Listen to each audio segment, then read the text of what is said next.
What's good, everyone? Welcome back to the show recap with Mo.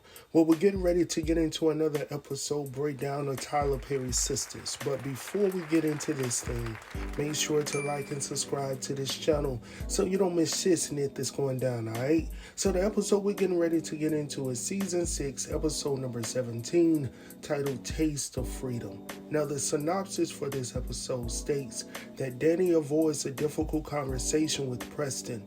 Andi, Danni, and Sabrina's triple date at Jordan's takes an unexpected turn. Now that we got that out of the way, let's go ahead and get into this thing. Alright, so we open this episode up with Preston.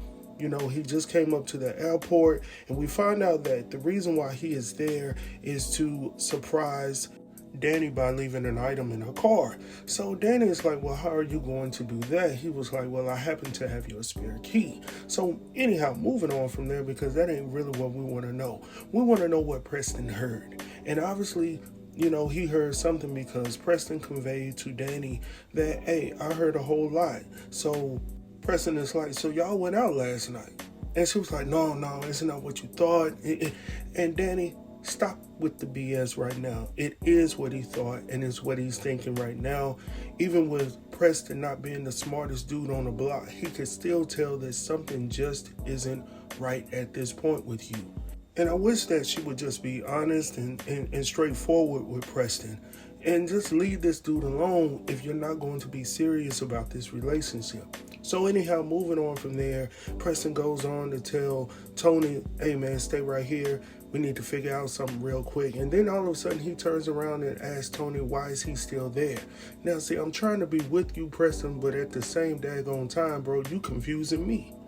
Well, you confused? Yeah, I'm confused. Yeah, we all confused. You see what I'm saying? So we need the both of y'all to just get it together, sit down, have a conversation over some wine and some dinner or whatnot, and figure out what the hell y'all gonna do with this relationship. Because as of right now, I'm putting y'all in the category along with Andi and Gary.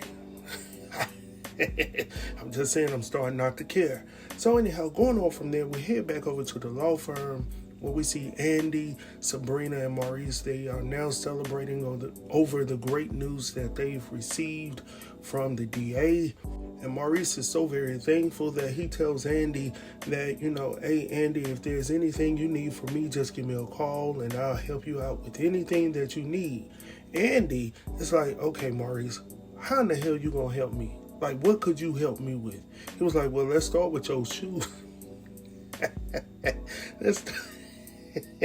So after hearing everything that Maurice had to tell her, she was like, well, that's just enough. Now, Andi be thinking she fly. Sometimes she be fly, but you know what I'm saying?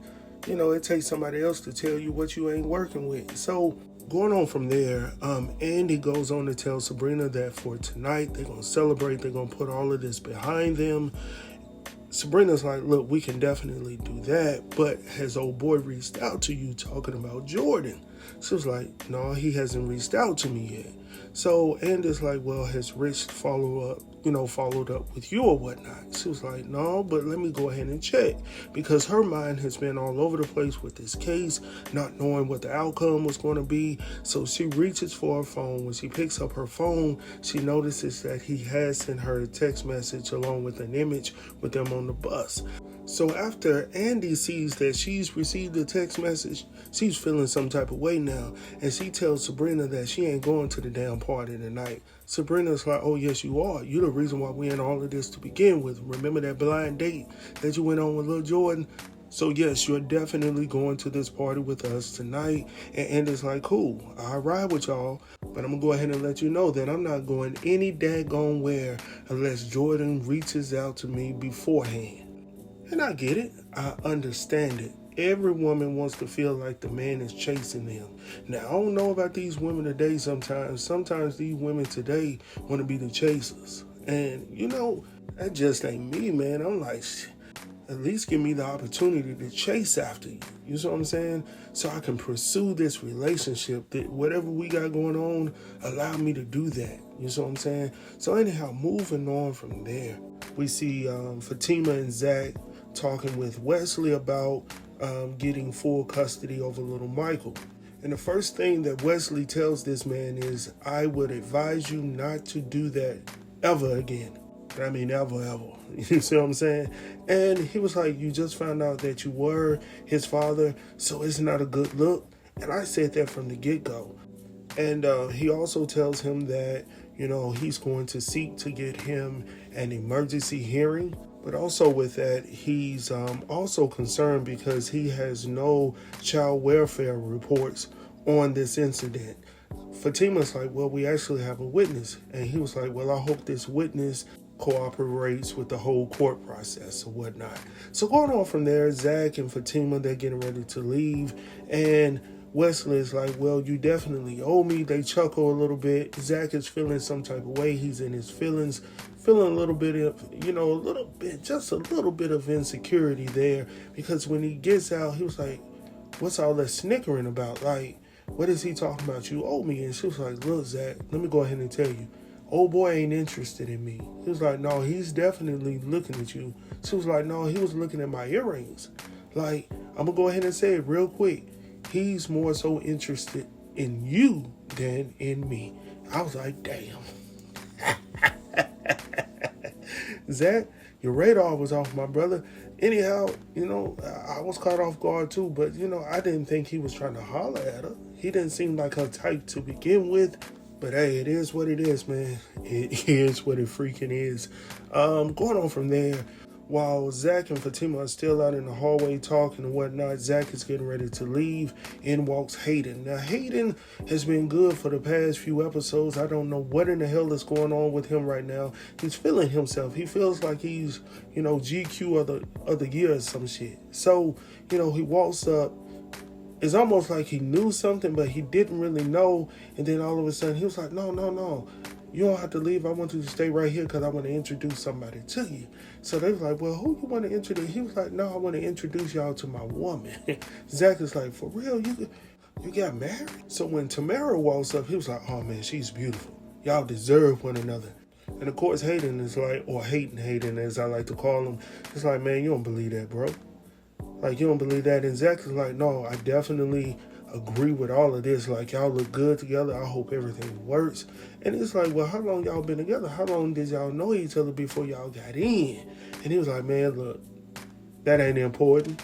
And Zach is like, oh, okay. Because he already knows what went down. So anyhow, they move off. But I did notice something about Tamara.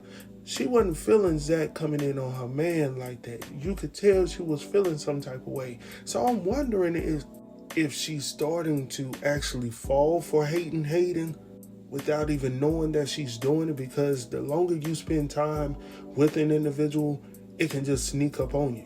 And the next thing you'll be like, damn, how we end up here? Like, for real? And you'll be like, shit, 10 years done with. Y'all done got a whole family, everybody good. So anyhow, going on from there, man, we see Danni back at the airport. She receives a phone call from Sabrina herself, giving her the 411 about the whole case and what went down. Danni is excited, but she can't get too excited because she's going through her own stuff right now. So Danny's like, well, how did it happen? Sabrina's like, look, the DA told us that they got everything that they needed against Q. All the evidence and everything is pointing towards him. So everything is linked to him and not to us. So Danny's like, that's good. That's good to hear. Sabrina hearing in her friend's voice that she's not all the way there with her, that something is going on, and Sabrina goes on to ask her, like, what's good? Like, you don't sound right. You don't sound good right now. Danny is like, look, I'm good. I'm just going through a little bit here and a little bit there with, old boy. I'm talking about Preston. Now, listen, Danny, you can't have no feelings towards Preston about this situation because you're the one not being honest in all of this. All you had to do was tell this man, no, I'm not ready for this type of commitment. And I guarantee you that he would have left you alone with it. I don't think he would have further pursued this opportunity. He also had another girl out here at the same time. So I just think it's just strange that now you feel like you're the hostage and you're regretting this, talking about you just met this man and he might be the best man, but not too long ago you said the dude was weird. He was stalking you and all of this other shit. Now all of a sudden he's the best thing that you never had. You see what I'm saying? It's asinine to me. Like, it's ridiculous, Danny. And now you want to blame Preston because you feel unhappy because you can't go out in the streets? Make a daggone commitment and do what you say you want to do. Stick to that. So anyhow, moving on from there, I done got pissed off, y'all. And let me just say this. I say all that I just stated about Danny because, you know, she can do so much more with her life if she just focused more on what would benefit her and look within herself and stop looking towards, you know, the likes of Tony and Preston and Noah and Abraham and Isaac and Jacob and all these other folks in between. I'm sorry, y'all, I couldn't help myself. But I'm just saying, if she honestly took out the time to get to know what she wants, what she needs, and meditate on those things, man, she would be awesome. She would be great. But she can't keep her mind clear enough. I mean, she would essentially have to get off the alcohol, stop smoking all the weed or whatnot, and then maybe she would get herself together in a clear headspace where she can obviously think about what she honestly needs in life.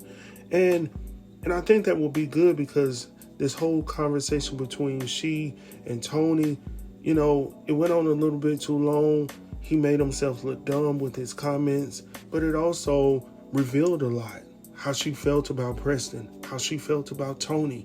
She's starting to feel something for Tony. I'm not going to say it's love, and it's not a strong light. It's just a question mark. Is this guy a good guy for me? And that's all right to be in. But at the same time, you already know you got this dude back at home waiting on you who has cooked your meals, taken out the trash, put some gas in your car, you know, put a gift on your seat. He's done everything that you've needed him to do. But now you don't know what you want to do because you could not be honest with this man back at the crib. So she states that she's going to talk to him later on, you know, after she gets home from Jordan's house. So she ain't going to talk to him beforehand. She's going to talk to him after she goes out on her date. What the hell? I can't make this up, man. Anyway, y'all, moving on, we head over to the law firm where we see Andi in her office. Fatima goes to visit her, and Fatima is actually getting ready to leave for the night, and Andi is still there doing some type of work, but I think she's actually closing down at this point. And while Fatima's in the office with her, telling her what went down with Zach, about the whole, you know, full custody case with the little Michael, you know, Fatima goes on to convey to Andi that it's bad. She didn't want to say it in front of Zach, but it's a bad situation. And Andi is like, well, I'm quite sure that Wesley is going to work it out for the, you know, for the benefit of the child, most importantly. So she was like, yeah, I hope so. So while she's in the middle of conversating with Fatima, she receives a phone call. She looks at it, she ignores it. Fatima's like, who in the hell is that? She was like, oh, well, it's just somebody that I spoke to yesterday. She was like, well, pick it up. She was like, no, I ain't gonna pick it up. So anyhow, it stops. They go on with their conversation. The phone rings again. This time, Fatima's like, pick it up. She was like, no, I'm not picking it up. Fatima reaches across the desk, picks up the phone, like, yeah, you've reached the office of Andi's office. May I ask who's calling? She hands the phone to Andi, and it's like, I hate your ass. But anyhow, she picks up. Jordan conveys to her that, you know, I just been super nervous about this. The fellas have been telling me to call you all day, but I just was so hesitant. And quite honestly, I just didn't know what to think about this. I just didn't want to be disappointed. I was like, what the hell? Like, brother, you're supposed to be a warrior. You're supposed to be a chaser of all women's. What in the heck is going on? But I get him. You know, he feels some type of way about Andi. Like, she's just the most beautiful woman that he's met. You know what I'm saying? And, you know, she can be a little intimidating. Those are his words, not mine. And, I mean, I can see where he's coming from. I'm going to put myself in his shoes. He's had a bad relationship before. He just doesn't want to be disappointed. I get it. So while this man is pouring his heart out on the phone, by the way, the phone is on speaker. so Fatima can hear everything that's going down. And I'm honestly glad that she did that, because if it wasn't for Fatima, the date would have never happened, because Andi was being petty as hell. Like, old boy didn't call you. He just told you what he was going through. You're still telling him that you had something else on the calendar to do because he didn't call you, so you made other plans. Fatima overhearing the whole conversation was like, oh no, yeah, your appointment has been canceled. Going to make that date with old boy and see what he's talking about. Stop running from him. You know what I'm saying? He chasing you right. Well, he ain't really chasing right now. He just, I don't know what he is right now. But anyhow, he want to talk to you. He want to see you in person. And just like Fatima stated, this dude ain't got no game. He ain't got no daggone game. He ain't playing no games right now, Andi.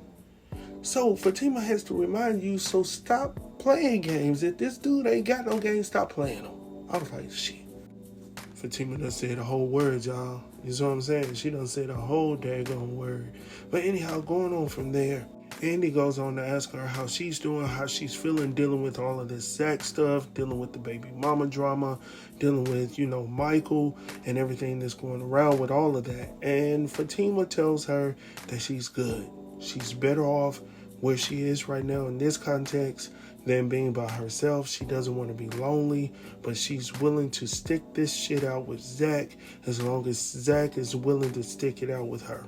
And I was like, damn, stick by your man. That's what I'm talking about. You know what I'm saying? We need that support system. As long as we doing good, support us. You know what I'm saying? Now, if we out here in these streets doing some ill shit, then I get it. You know what I'm saying? It makes a whole bunch of sense if that's the case. But it's not in this case. He's trying to stick it out with Fatima, so I'm glad that Fatima is trying to stick it out with him as well. So going on from there, over at Sabrina's. Now, let me go ahead and say this. Sabrina wearing the hell out of whatever this outfit is with them Mary J. Blige boots on, with them thighs out, with that chocolate skin.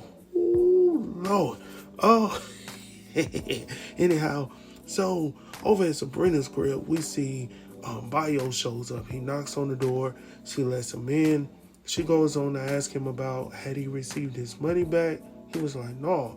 Now, I'm not sure if he was lying or telling the truth, but anyhow, long story short, right now he's saying that he did not get his money back. So he was like, well, that's good to hear that you guys are innocent. And she was like, yeah, everything is good now. So he was like, cool, let's go on down and celebrate. She was like, look, I'm going to just go ahead and tell you this. I didn't appreciate how you did my friend. So with that being stated, I'm going to have to let you go. Like, we don't even have to have any more conversation about this.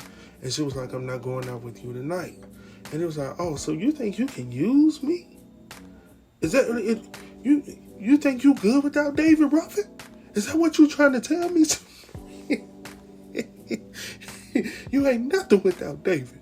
You ain't nothing without David Ruffin. So I was like, what in the world? And then it calls her out of her name. And I was like, hold on, Bio. You don't even have to go that far, bro. But anyhow, she was like, excuse me? And I was like, I was right there with her. You know what I'm saying? So, he feels like she disrespected him by, using him for his money.